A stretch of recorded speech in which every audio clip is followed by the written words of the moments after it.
EastEnders is number 7 for the month of February 2022. It was number 6 in January, so it falls one spot, I believe. Overall, I honestly still don't have a whole lot to say about EastEnders. The positive I can say is that some episodes a week come off as good, while other episodes a week are not that watchable. So clearly it's a mixed bag for me. But overall, the storylines on this show still need a lot of help, and I hate how long it takes for a producer in these British soap operas to actually be out, because we are still seeing John Sen's work, even though he was announced to be out like 4 months ago, it feels like. But his work is still airing, so they clearly tape far ahead, similar to Days of Our Lives or something. The main story that continues to drive me crazy is the Grey shit. That's what I titled this storyline in my notes. It's the Grey shit. Grey has been manipulating Chelsea, and Whitney tried to report the fact that Grey murdered Chantal to the police, but she didn't have any evidence outside of her having Chantal's message board name, but they couldn't match that to Chantal. So that, of course, went nowhere. Like, this whole storyline seems to go in circles or just go nowhere, and Grey hasn't had any real blowback yet until, I guess, maybe towards the end of the month. But even still, they drag this out as long as possible.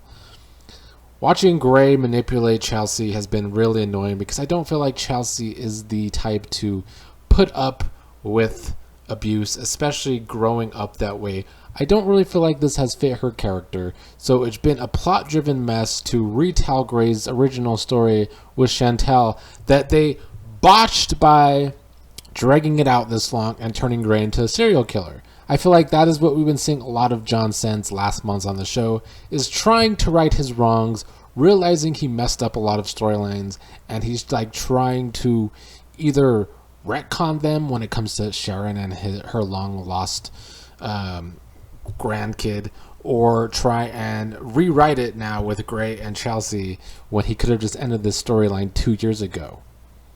That sums up John Sen to me. But Grey became paranoid, and Kira was kind of messing with him because Kirat's been wanting to bring him down with Whitney. Kira and Grey had this big confrontation where they got into a fight.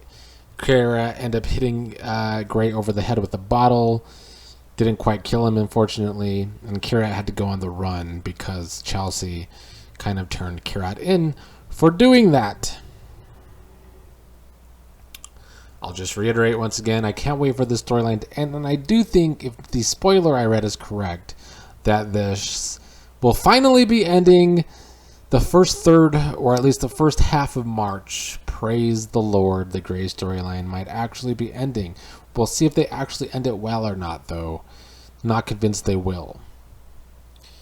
Another big part of the show has been Harvey, who...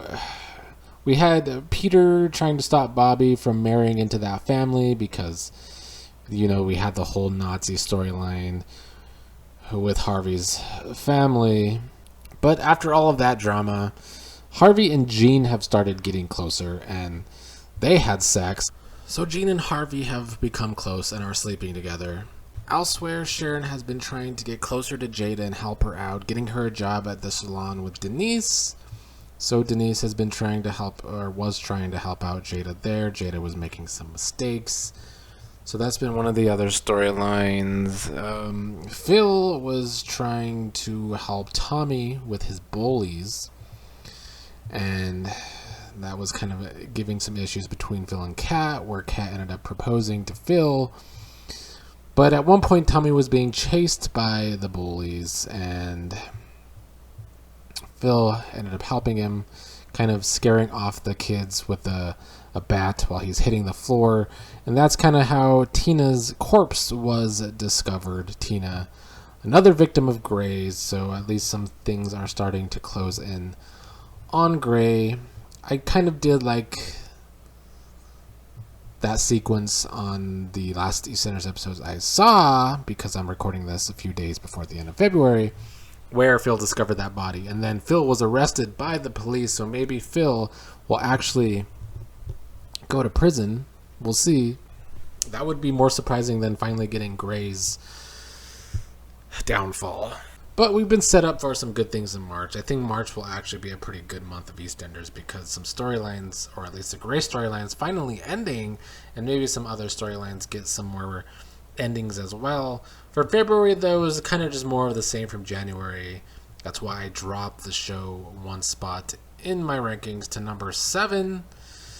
Still can't wait for Johnson to be out and see where the show goes from here, because at one point when I first started doing these rankings, I was talking about how I wasn't sure if EastEnders was too damaged from this John Sen run or not, because John Sen did some damage to the show at the start of his reign here. But I think it's in a good enough spot to continue when the new producer takes over, whenever that finally comes to pass. For now, though, EastEnders is at number 7, in my opinion.